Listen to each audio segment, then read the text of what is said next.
We continue our reading of Lest We Forget, a daily devotional by author George R. Knight.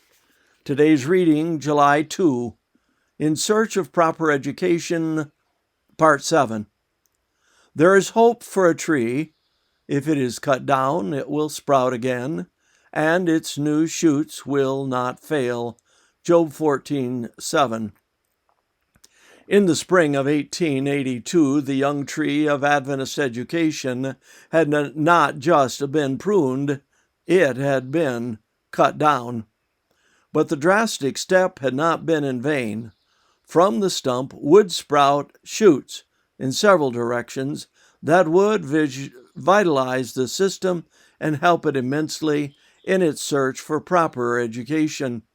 Battle Creek College itself would reopen in the fall of 1883, with a resolve to be more faithful to its mission, and it would make significant progress in that direction during the 1880s.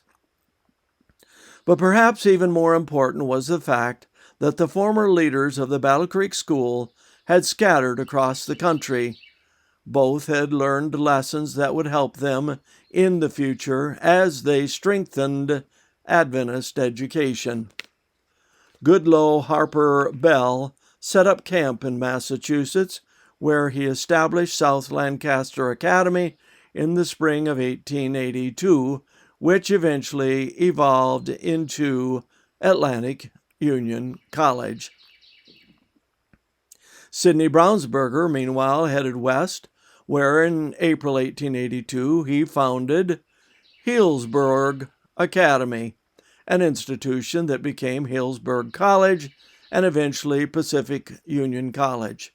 Brownsberger vowed not to make the same mistakes twice. He began his tenure at Healdsburg with a very different educational frame of mind than that which he had commenced his work in Battle Creek.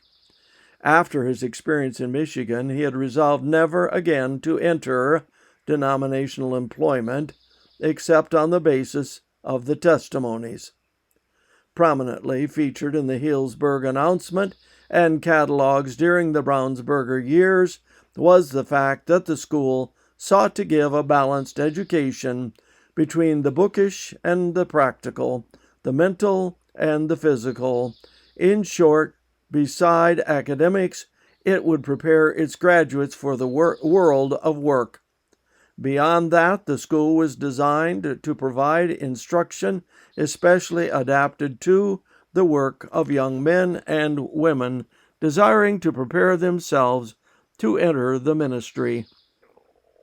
A modified reform institution itself, Healdsburg College would have a good influence on the one in Battle Creek. Old dogs can learn new tricks, and with God's help, institutions and people can reform to more closely approximate his ideals.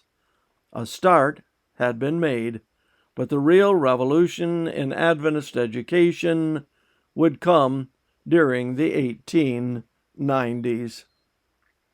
This concludes our reading today of Lest We Forget.